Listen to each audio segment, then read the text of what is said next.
Good morning and welcome to this month's webinar, which is all about remote working and looking at how it may impact on employee performance and the approach employers can take to manage it.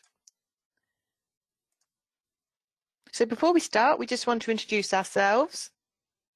For those of you who have not joined any of our previous webinars, I'm Victoria Templeton, one of the HR Knowledge Managers here at HR Solutions. And I'm joined today by Sue Watson, Head of Client Services, who will be supporting with the question and answers and in the polls that will be running this morning. We're also supported this morning by Rebecca Gormley, who shall be in the background just to help with the technical issues that may arise. Hopefully we won't get any of those. Rebecca is our marketing manager. And because we have lots of you who have joined us today, we've had to place you all on mute. However, we do want to hear your questions. So please do let us know if you do have any as we go through the webinar. We will be taking the questions at the end, so please do start noting your comments in the comments box as we go through. And as you'll see on the screen here, this is a quick guide just to show you how you do that. So you can ask the questions via the GoToWebinar panel that should look something like this. Please type your question in the question pane and we'll aim to then read out and answer as many as we can at the end of today's session.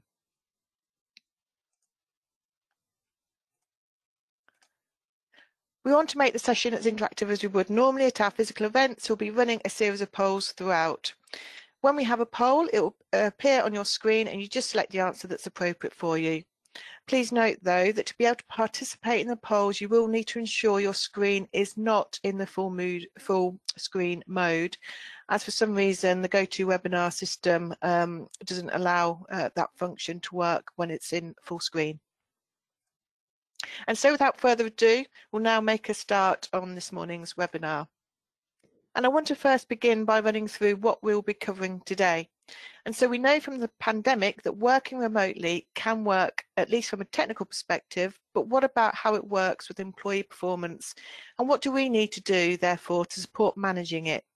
So in this webinar, I'll first put into context what we mean by remote working. I'll then move on to sharing the challenges that can come about from it, which can impact on performance.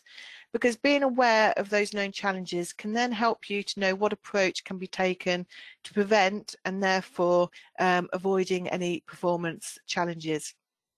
And so the latter part of the webinar, I'll be taking you through some various approaches, sharing some tips and ideas on how you can ensure that performance can be managed effectively, therefore enabling remote working to work for you as well as the employee. And then we will end as usual with questions and answers. So do feel free, as I've said a moment ago, to submit your questions as we go through. So what do we mean by the phrase remote working? And this can vary between each organisation. We have our own remote working policy template, for example, for those of you who do have access to a knowledge base.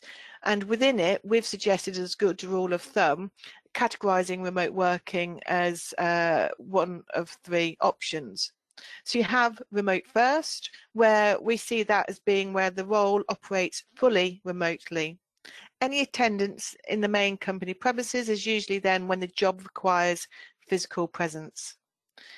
You then have office occasional, so the employee attends the office occasionally, but the main location for working is remote.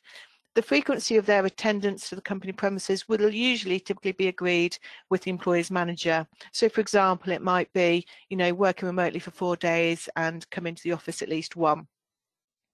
And then there's a third option of office first, remote allowed. And that's the where the primary place of working is the company's premises, but remote working is allowed. And again, the frequency of remote working is usually agreed between the employee and their manager. You may want to adapt your existing home working policy by broadening it to deal with remote working. And within it, you'd want to clarify what you mean by remote working for your business. And don't forget, if you do encourage remote working, be sure to state within any written policy the scope of what you mean by remote. For example, we would encourage clarity around remote being within the UK. Otherwise, for obvious reasons, you could end up with a few challenging scenarios. So to help with the rest of the webinar, I want to just launch a few polls just to understand more about the current situation with remote working with all of you that have attended today. So I'm going to call up the first poll. And this first one is just really to understand what best describes your business. Let's see. We've launched it. There we go. You should be able to see that first poll. And the poll is now open. So do you encourage remote working? Do you prefer the primary location being the workplace with occasional remote working? You don't operate remote working and don't believe that you will. And you don't operate remote working but will be introducing. So it'd be interesting. Let's get a feel for what the current situation is.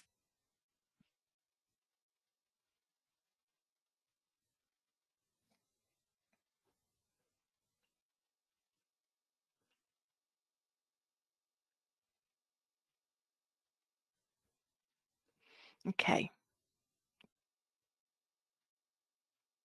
Most of you have voted, so I'm going to close the poll and let's share those results.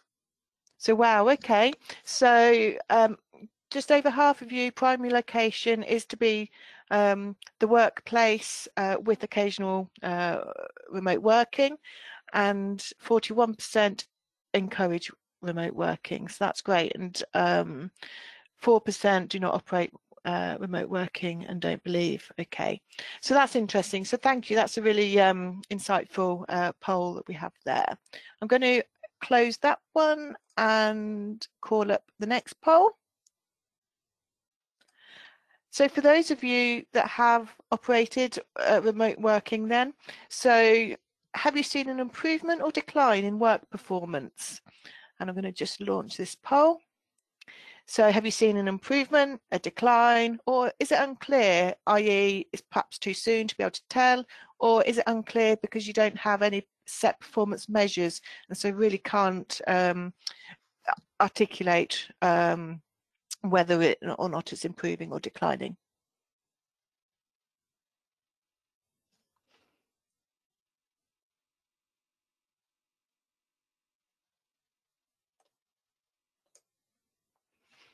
Okay, wait a little bit, a few more moments.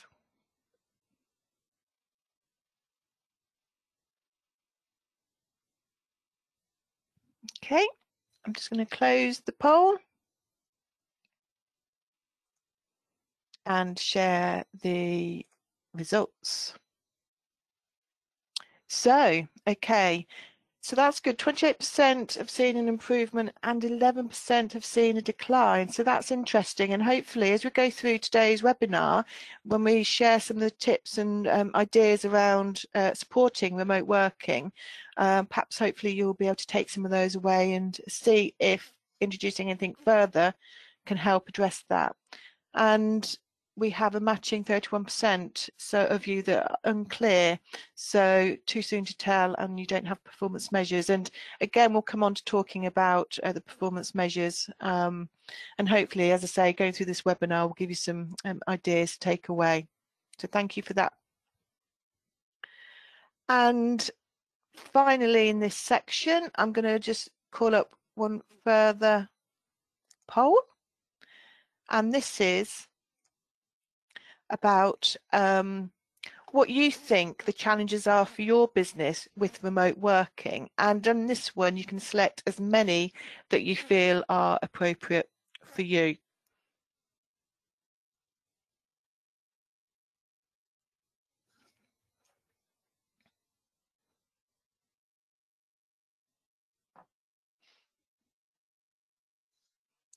Leave it open for a little longer.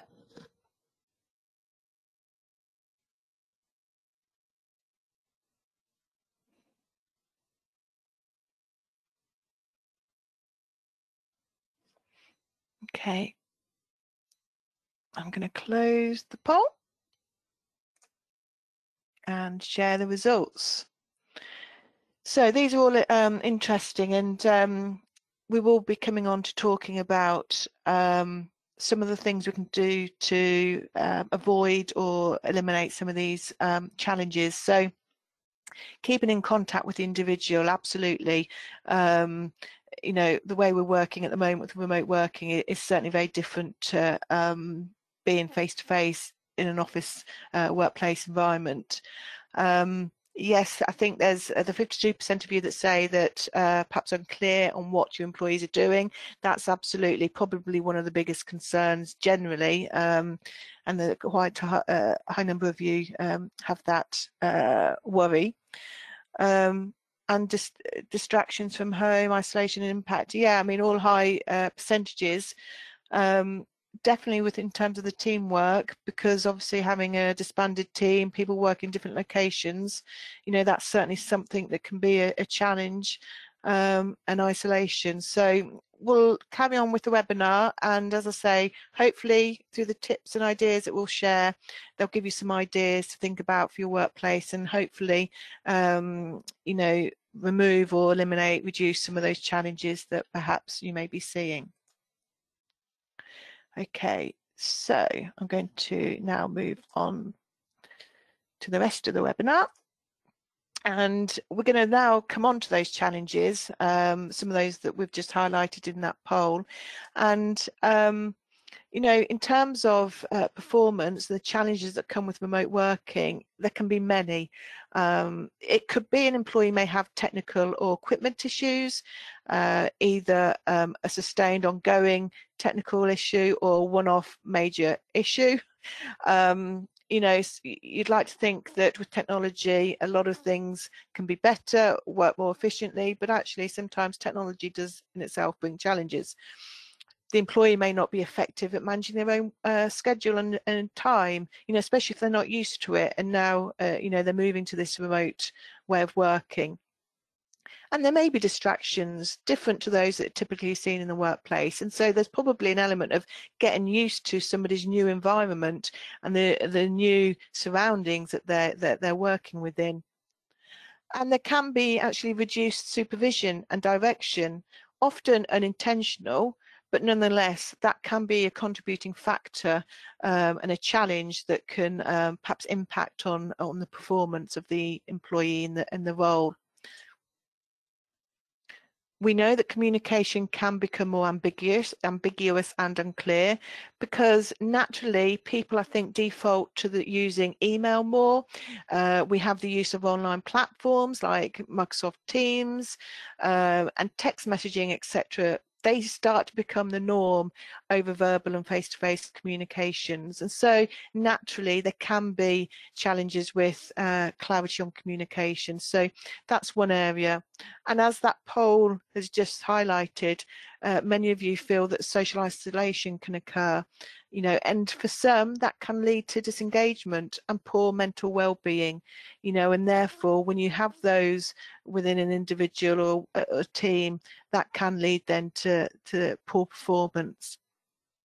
And creativity and idea sharing can become restricted because the debate, discussion and idea sharing that you get from that face-to-face and spontaneous interactions that typically happen in a workplace, they're harder to conduct when you're all dispersed and you're working remotely, or they may even no longer take place. The role as well may not be suited to working remotely simply because of the job specific factors. You know, it may be a role that relies heavily on that face-to-face interactions. It might rely heavily on building personal relationships. So for some, the role actually may not be that suited. And if working remotely is from the home, there can of course be that blurred line between work and personal life, which can then go on to affect an employee's mental health and well-being. And so that's something that's really important to bear in mind as being a challenge and can ultimately affect somebody's performance. And being out of the office can mean being out of the loop of the normal office fun, the team spirit, and being part of that team culture.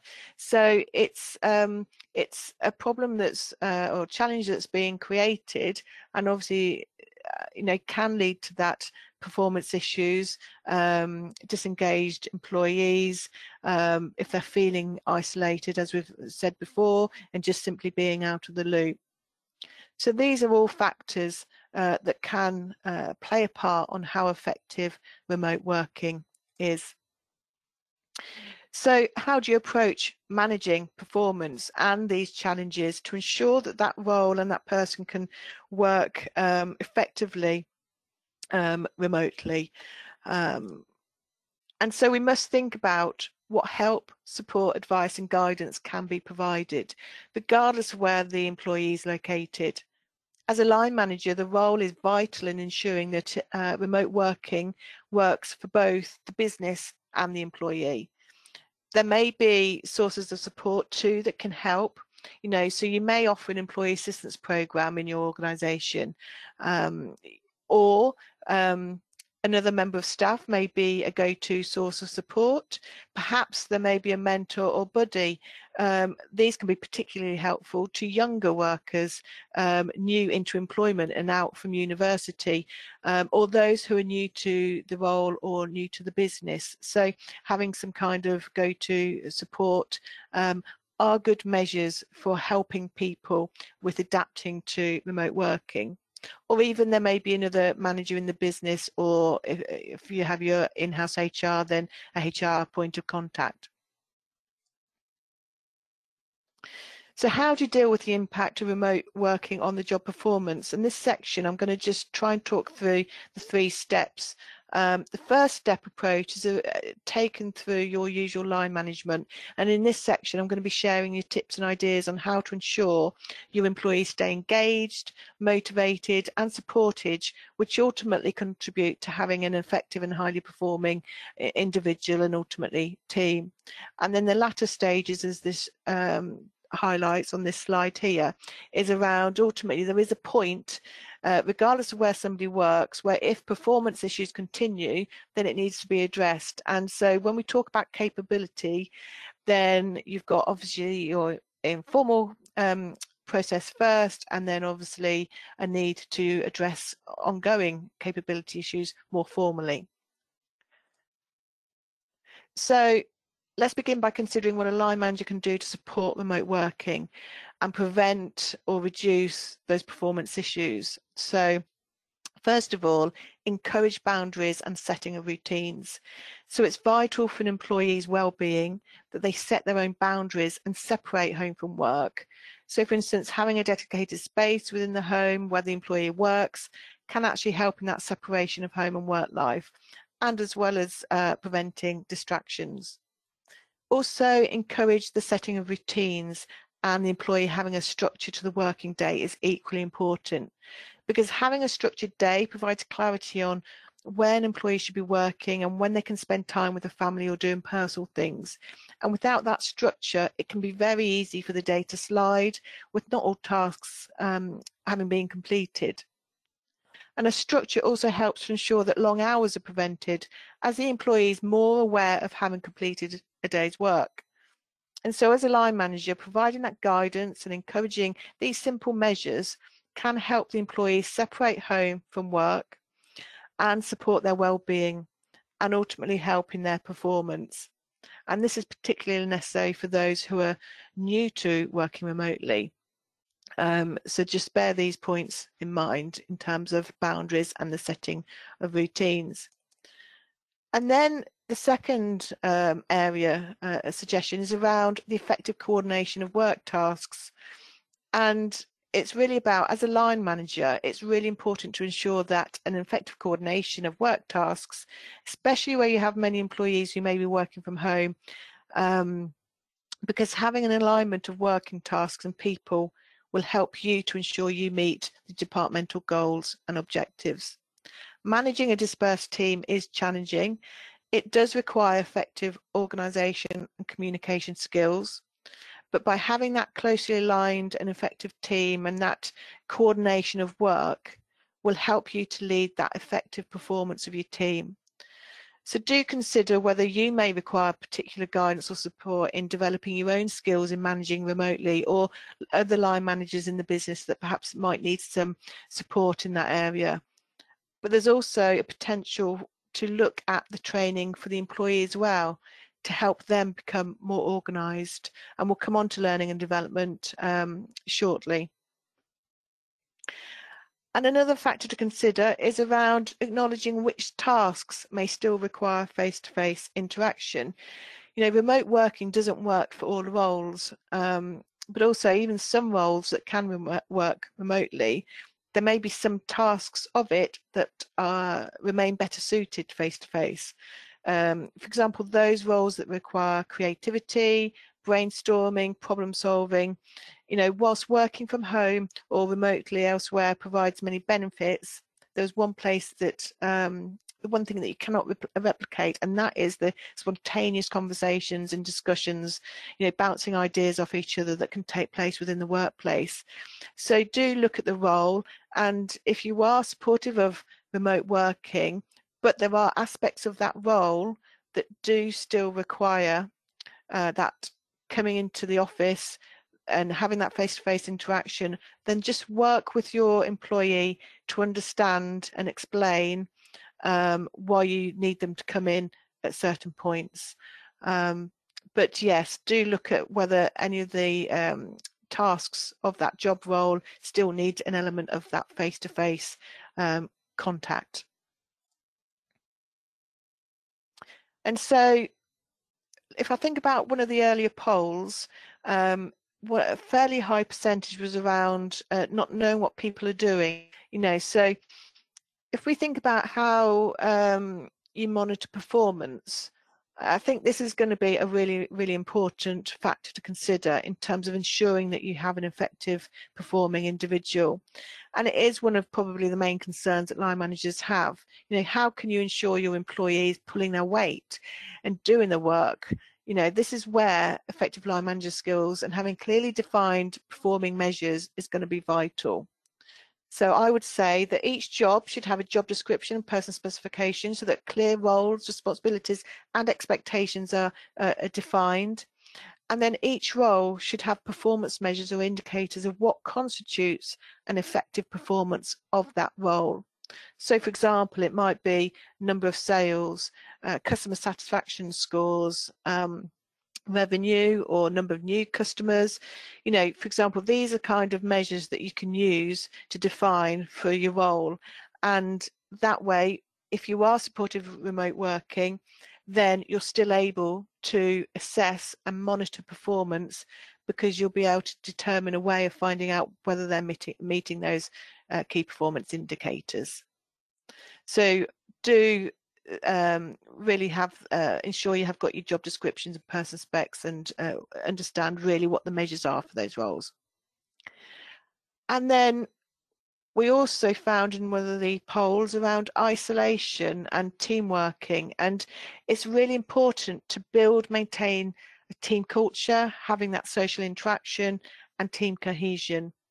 So when working remotely, it's important to ensure that you have all that and it's maintained, because having disengaged employees can lead to underperformance. Line managers should also encourage and support the use of varied forms of communication tools to reduce and avoid fatigue from long online meetings, to encourage that face-to-face contact, albeit over video calls rather than just having a telephone call. Things like fatigue, for example, you know, can impact on performance. So if you are using long video calls, for example, just be mindful of that. And incorporating face-to-face contact within your team helps create team cohesion and organisational belonging.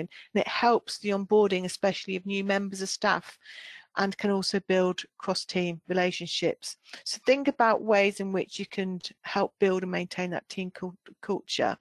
And if it's fully remote, then think about how you use technology to help support that and managing that technology appropriately. Or if the role and the organisation works in a way where you can still require an element of coming on site, then think of those ways in which you can help build and maintain team culture and team cohesion.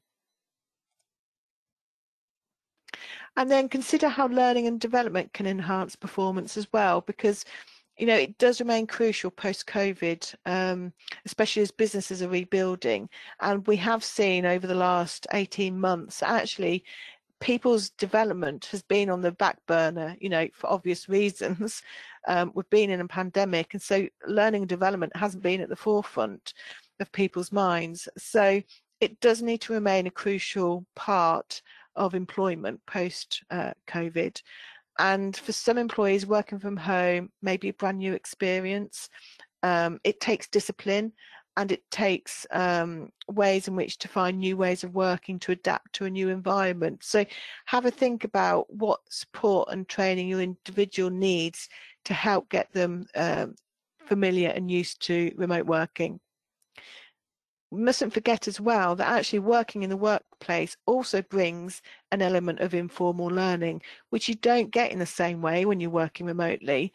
You know, if we think about job shadowing, or if you're in a role where it's important to debate queries, issues, you know, you miss that, the learning you gain from that if you're remote. So you need to think about how you can compensate for that loss of learning, informal learning, for that individual, so they still, in a different way, can develop.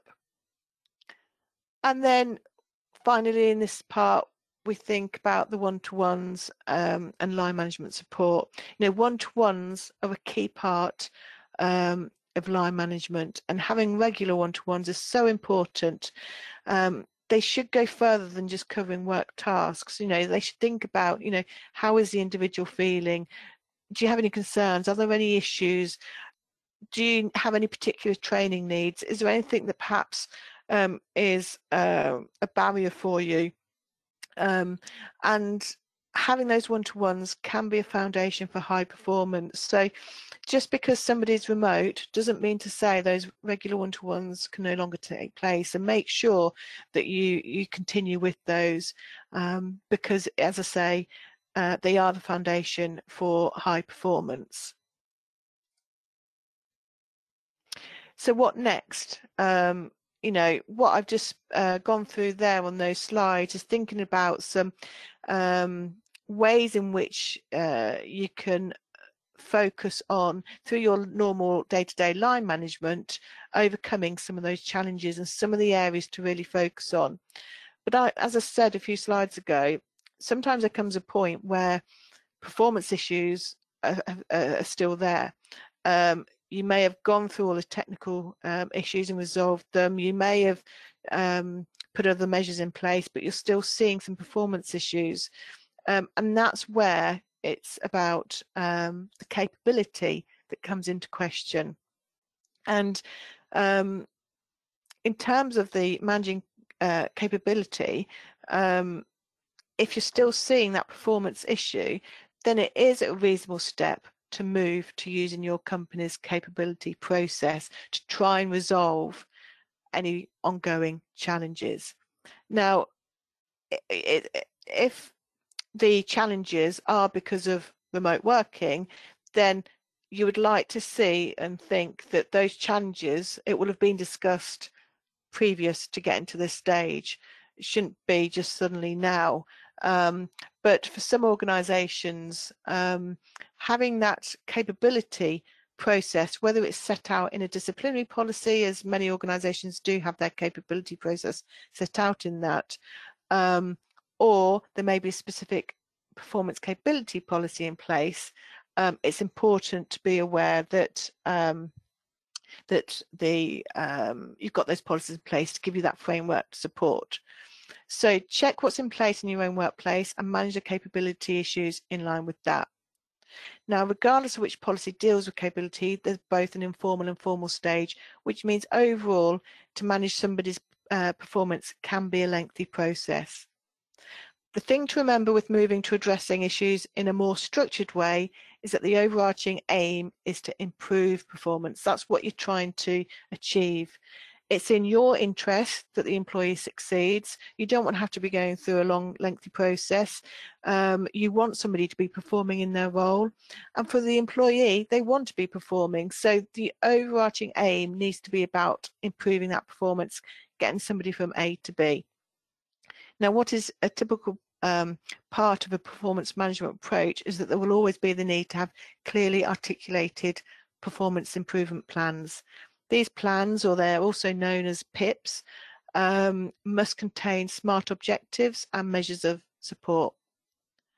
And as part of managing the process as a line manager, it's vital that you provide clear communication of expectations. Explain how the policy works, but also be clear on the implications where performance is not improved. And I guess in reality, it's probably rare an employee gets to the very end of a performance management process, and the employer having to decide on the continued employment. But nevertheless, it's really essential and critical that you ensure that you manage a fair process right from the outset and throughout. And it's essential that you forewarn the employee of consequences of continued shortfalls. So I won't go too much more into capability itself, and that's probably for another webinar. But it's just to say that actually, if after all those other areas you've tried to work with the individual to improve on performance, you're still seeing some performance issues, then you have that approach should you need to. And so now this brings me to the question and answer section of the webinar. And I'm just going to invite Sue, if she's on hand, just to see if we've had any questions come through. Hi, Victoria. Hello. Hello.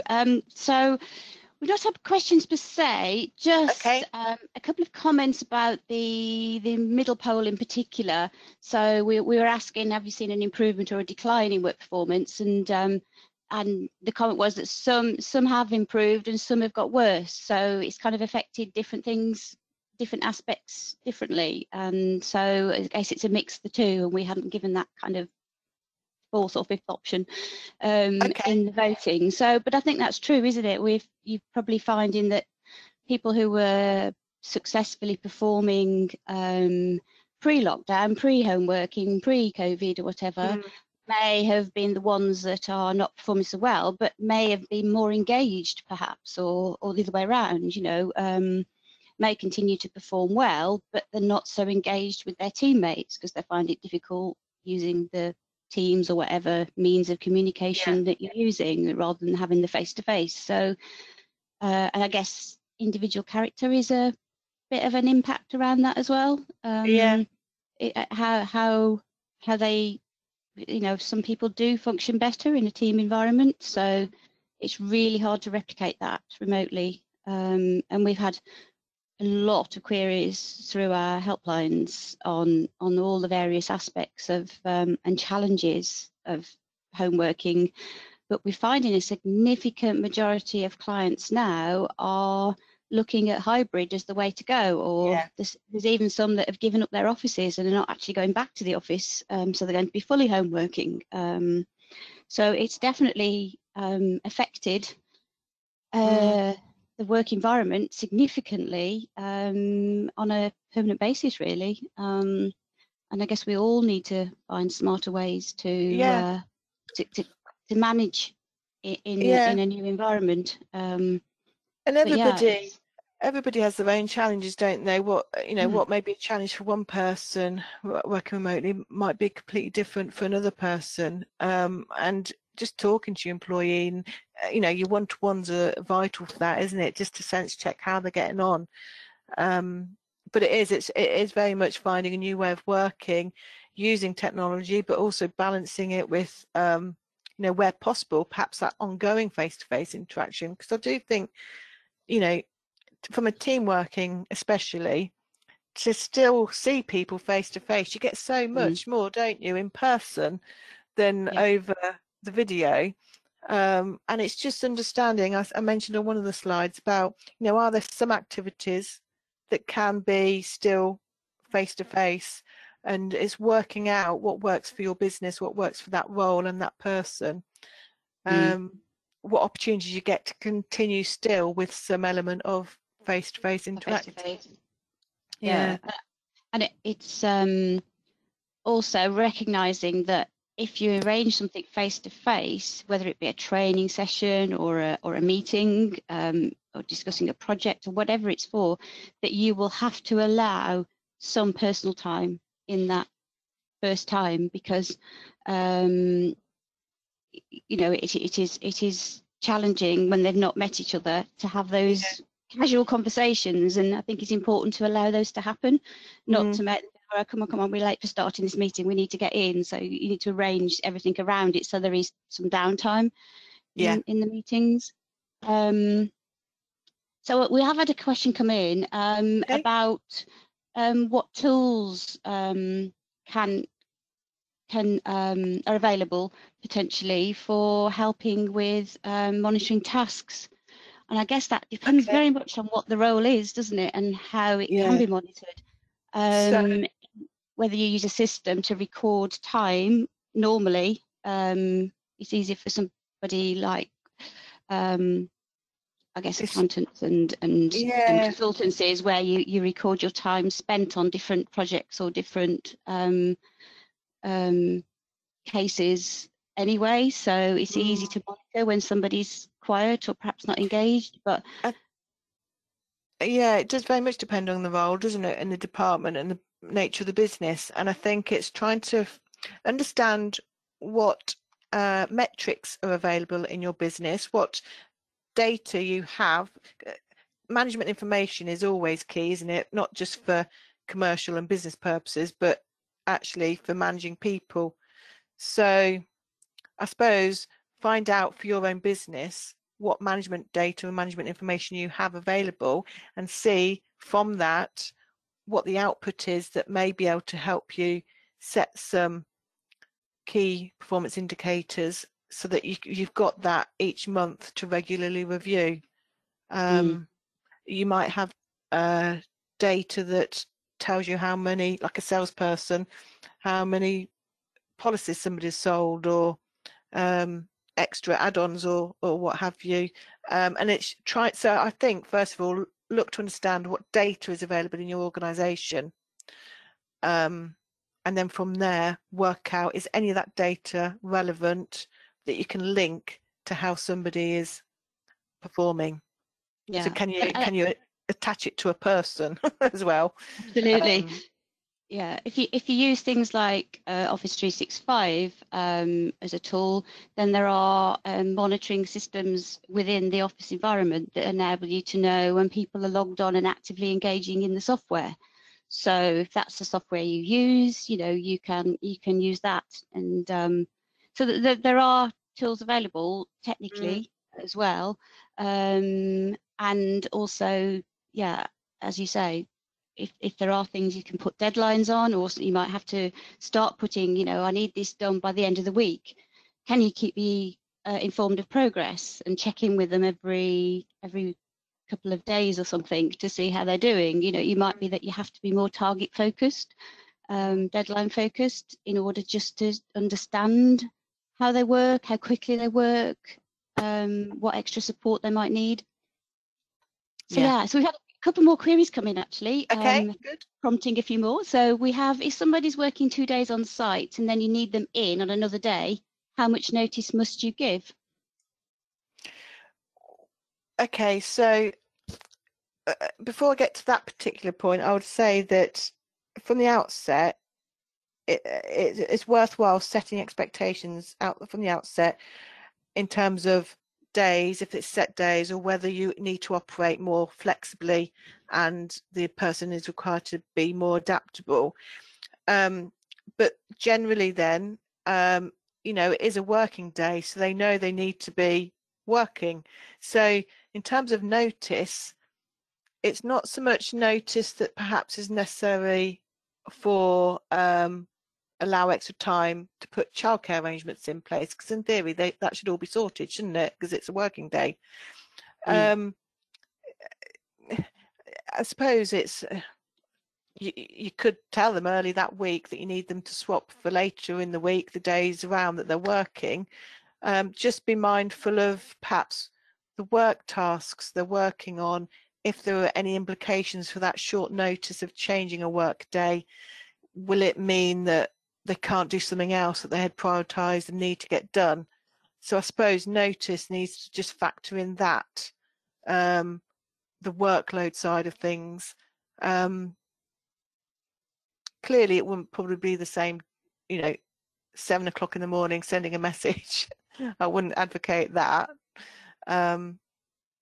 Yeah, so I mean, some people might be able to easier accommodate that. I guess it depends how far they live from the office and whether they have to drop children off at childminders or different arrangements like that that might just impact on them getting there dead on. So you might need to be a bit more flexible, maybe on the time they start, and they can start a bit later and leave a bit later instead.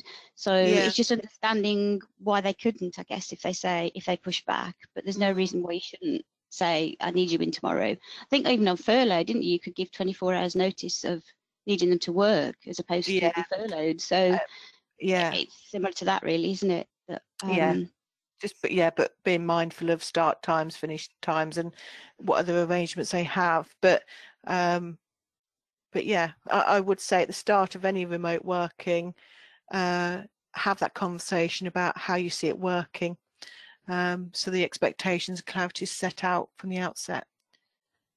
It looks like there's a slightly extra challenge with that one. It said they'd lent someone their car and refused to get public transport and said it would be 3 days before they would come in. So, oh wow, employees love to challenge us, don't they? Okay. I think actually, they're required to work, and if their contract is office based normally, then I guess their responsibility is to get in, but you have to understand what their reluctance is for public transport. And I'm guessing. I mean, I am really guessing now, but it's probably because of the whole COVID piece, isn't it? Because of the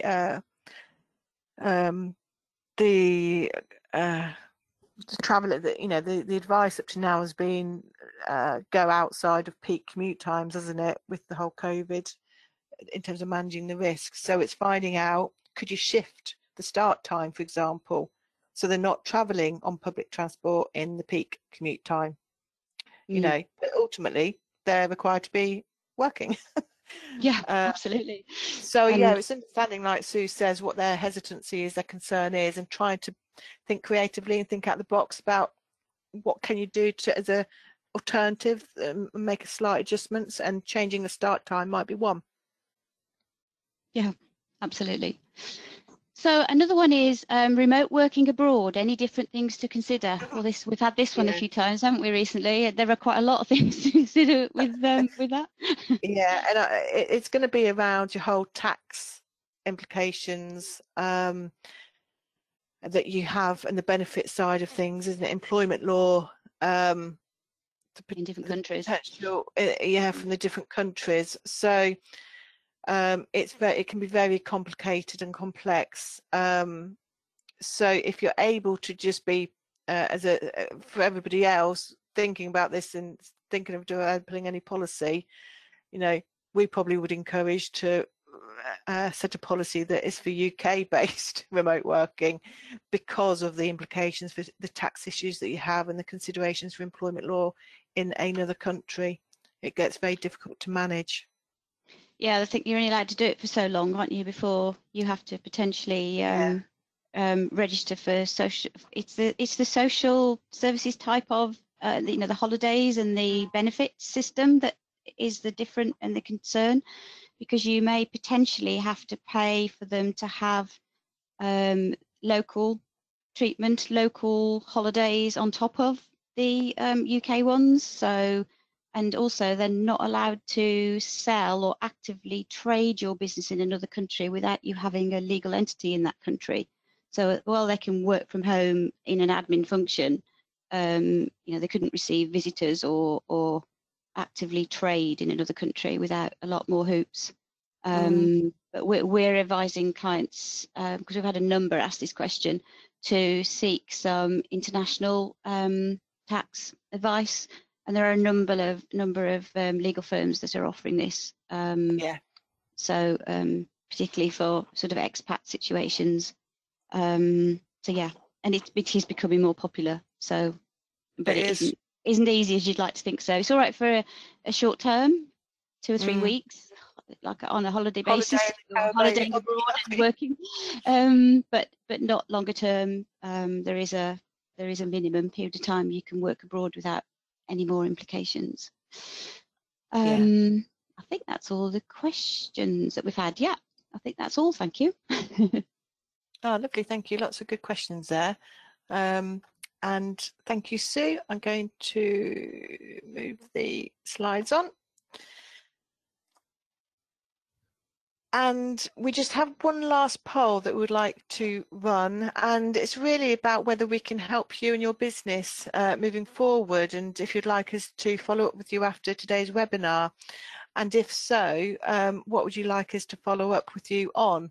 And I'm going to open the poll.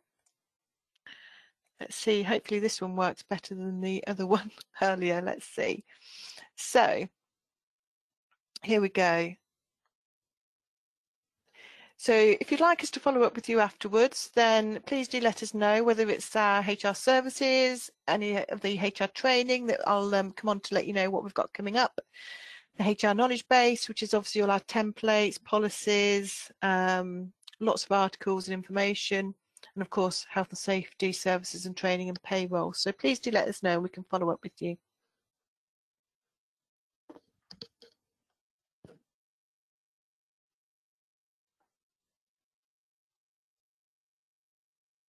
Okay, just a few more moments and then I'll just close that poll. Okay.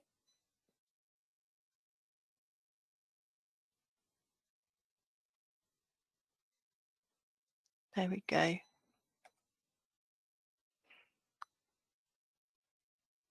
Okay. And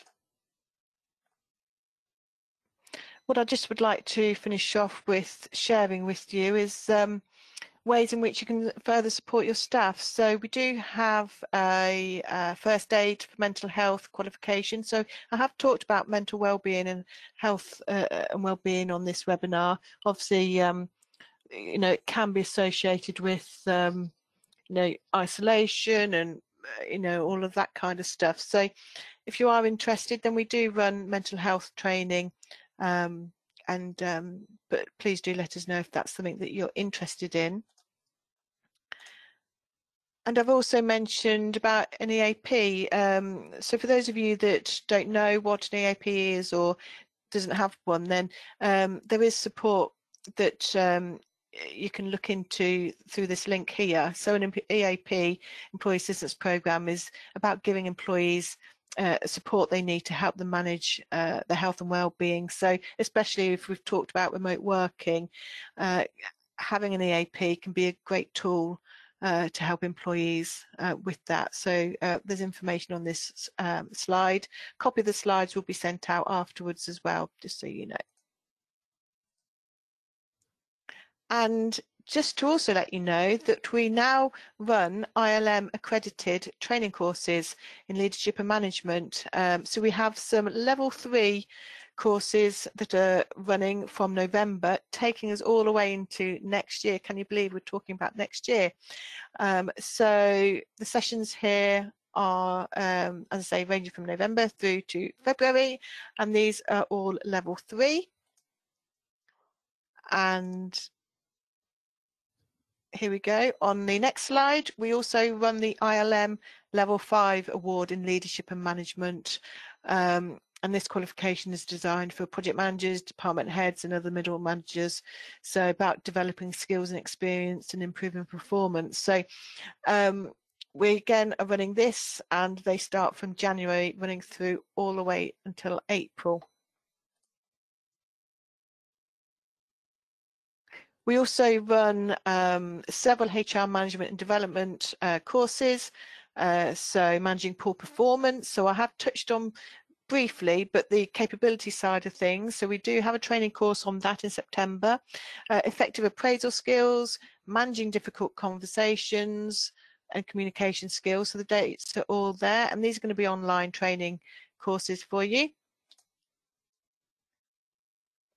And we have employment law update for line managers in October, And then the last two are actually continuing professional development, so they go towards your CPD points, and that's it on equality, inclusion and diversity, and disciplinary and grievance. And of course, we also run several health and safety training courses. Now, these are at the Kitchen Park Hotel in Kettering. Will be run in COVID secure ways. So, but because of the nature of the training, these need to be in person. So we have one on safeguarding, first aid for mental health, and emergency first aid at work, as well as fire safety and fire marshal. So running us through to October. And then if you would like to join our future webinars, we have our schedule up that takes us through to December. So the next one in September is all about flexible and hybrid working and the business case for introducing it. We're then going to, in October, spend time looking at family friendly and the insight into all the family friendly options, because there is a lot of information and it can be quite difficult at times understanding all the different rules that exist. So we'll be looking at that in October. And then in November, we're focusing on managing the menopause in the workplace. And in December, we're going to look at how recruitment has changed as a result of the pandemic and as we move forward. If you would like to stay in the loop and be amongst the first to be invited to our webinars and receive our latest news, then please do sign up to our newsletter. So there's a link here. And again, as I said, there'll be the slides will be coming out afterwards. That does conclude today's webinar. So if you do have any further questions, then you can contact us on the information here on the screen. And we do always like to have feedback. It's always welcome. So we will be sending a short survey to capture your feedback afterwards. It helps us with developing our webinar schedules and just make any improvements and tweaks to how we run our webinars. So it's all very much welcome. And that does conclude today's webinar. So we're just about coming up to 11 o'clock. Thank you everybody for coming along. Hopefully you found it helpful and given you some ideas of what to think about with supporting people that work remotely. As I said, please do get in touch if you've got any further questions, and hope to see you on the next webinars. Thank you all everybody and have a good day.